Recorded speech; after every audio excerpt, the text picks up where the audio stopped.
We boldly can say that when President Zuma was head of state and president, he did everything in his power towards the attainment of Freedom Charter objectives. The Freedom Charter says the doors of learning and culture shall be opened for all. The highest number of no-fee schools in South Africa happened under President Zuma. President Zuma is the one who introduced free education at higher education level, even when his cabinet were refusing. Even when the Ministry of Finance was refusing. He said, why should people pay to gain access to education at universities of technology and TVET colleges? You know, comrades, we always give recount that there were so many sponsored disruptions and interruptions of the politics of President Zuma.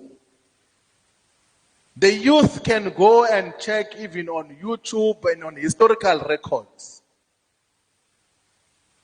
In 2017, when he was addressing the National House of Traditional Leaders, he said that I don't understand why black political parties should not be uniting to have 2/3 majority in order to expropriate, to change the constitution for expropriation of land without compensation. And he said that as a head of state and president. But side shows were what was being pursued. When a head of state says that let black political parties unite to be 2/3 to expropriate land without compensation so that we can give land to our people.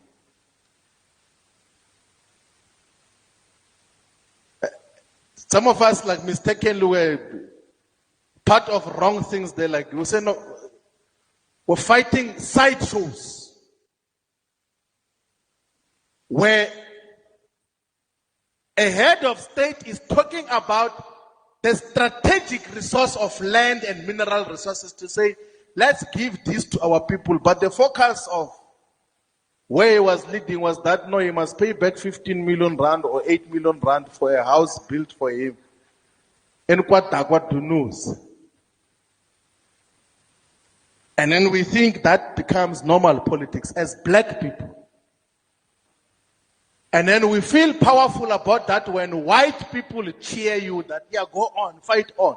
They even join you on the streets. Zuma must fall. Zuma, and then we join, we think that is very powerful. When a president says that, comrades, let's unite all of us. Let's take land. Let's give free education up until higher education level.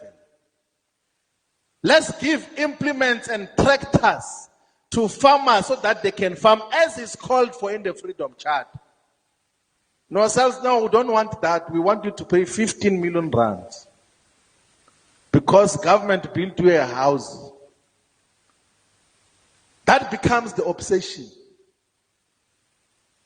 As if that is not enough, the establishment pushes him out of office and then later on takes him to prison without trial. It doesn't need any serious sophistication, just basic logic. You can realize that some of the things were done wrongly. Some of us are fortunate, Comrade Dan, that we in our lifetime are able to correct historical mistakes politically.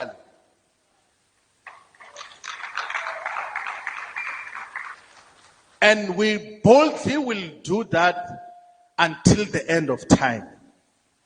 Until we have achieved total emancipation and freedom for our people.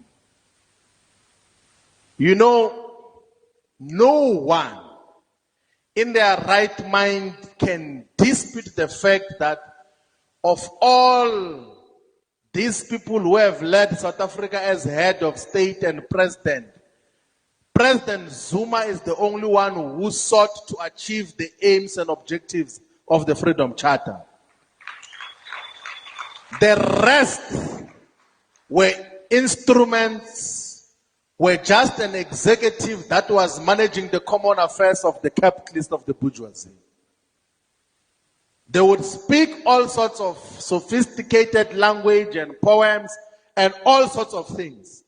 But in the ultimate end, when you assess closely, what is the real agenda? They were about protecting the white capitalist establishment and system. That is why President Zuma saw it far much earlier that now the ANC has been taken over completely. It's not even fighting for the Freedom Charter. It's just going to undermine everything.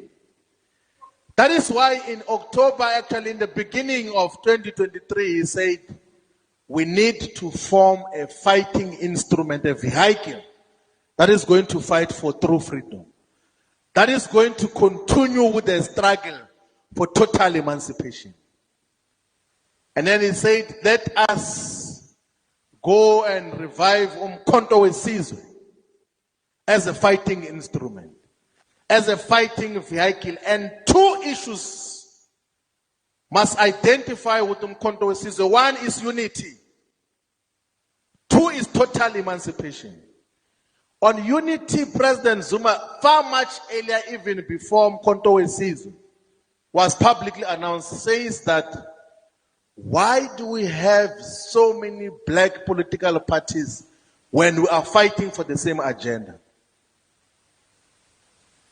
I can tell you now, here in Mdantane, in Duncan Village, in King Williamstown, in all the regions here, I see there's a comrade here from the PAC as well. If you were to take black people from whichever political party, and then you say 10, commissions of 10, whichever, whether they are from the PAC, Black Consciousness Movement, ATM, ANC, black people, you put them in different rooms and say, please come out with the most important 10 things for black people. They're going to come out with the same things. Exactly the same things. Because we exist under same material conditions. There is no real difference between those who say they are part of the Congress movement or they are Pan-Africanist, they are black consciousness, they are economic freedom in our lifetime. There is no real difference. What is difficult about uniting behind a common agenda? Because all these things, all of us, we want our land back. We want to grow the economy so that we can have sustainable quality jobs for our people. We want to take our children to better schools and universities. We want quality health care. We want to live in safe environment.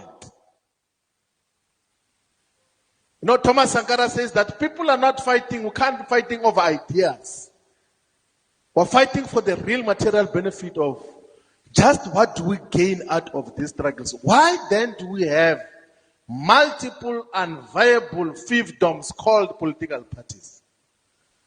Why are we not uniting just behind one agenda?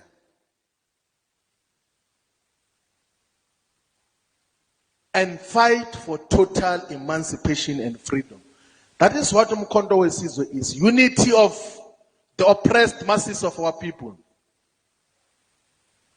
That is why in the core values of Umkhonto weSizwe is that no matter how provoked you have been, you can't speak bad about other black person or any other political party. You are not allowed to even insult anyone. Because we are an organization that is pursuing unity.